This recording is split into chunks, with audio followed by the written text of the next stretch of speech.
একটু লক্ষ্য করে দেখুন, এবারে যে গ্রো ব্যাগগুলোও হাতে বানিয়েছিলাম সেগুলো এত বৃষ্টি হয়েছে যে বৃষ্টিতে কিন্তু সব নষ্ট হয়ে গেছে। সিমেন্টের বস্তা একেবারে নূতন দিয়েছিলাম। তবে এই যে অনলাইন থেকে গ্রো ব্যাগ কেনা হয়, এই গ্রো ব্যাগগুলো কিন্তু খুব টেকসই। আমার কাছে প্রায় 4 বছর করে হয়ে গেছে এক একটা গ্রো ব্যাগ, কিন্তু কালার নষ্ট হয়, একটু চেঞ্জ হয়। এটা চেঞ্জ হয়েছে দেখুন, কিন্তু তাড়াতাড়ি নষ্ট হয় না, অনেক দিন ধরে চলে।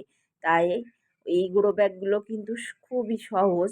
তবে আমরা ছাদ বাগান করি, অনেক গ্রো ব্যাগের প্রয়োজন হয়, তখনই নিজে হাতে একটু বানিয়ে ট্রাই করে লাগানো হয়। তবে ধীরে ধীরে গ্রো ব্যাগগুলো কেনাই ভালো। আর এদিকে দেখুন, ভেন্ডি গাছের গোড়ায় কিন্তু একেবারেই মাটি ধুয়ে বার হয়ে গেছে দেখুন।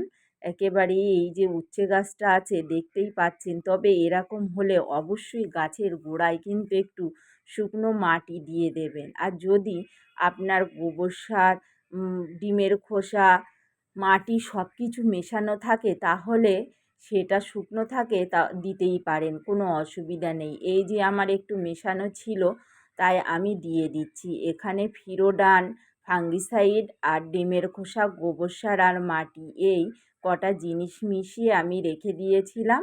তাই আমি গোড়ায় দিয়েই দিচ্ছি, কারণ এই বর্ষা আর যদি আরও বেশি হয় এই শিকড়গুলো কিন্তু একেবারেই পচে যাবে আর গাছটা কিন্তু মারা যাবে। তাই এইভাবে একটু দিয়ে দিলে কিন্তু কোনো অসুবিধা হবে না, দিয়ে দিন। আমি কিন্তু এইভাবে দিয়ে দিচ্ছি, তাই আপনাদের সঙ্গে একটু শেয়ার করলাম।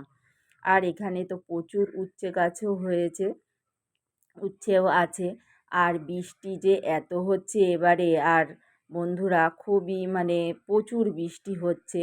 আর এখানে দেখুন, উচ্ছে গাছের পাকা পাতাগুলোও কেটে দিচ্ছি, আবার নতুন করে ব্রাঞ্চ এসছে। আর এইভাবে ব্রাঞ্চ আসলে কিন্তু আমরা প্রায় মানে অনেক দিন ধরেই উচ্ছে পেতে থাকবো। আর এখানে আমি একটা নিম গাছ লাগালাম ফাইনালি, কারণ নিম পাতার প্রচুর প্রয়োজন হয়।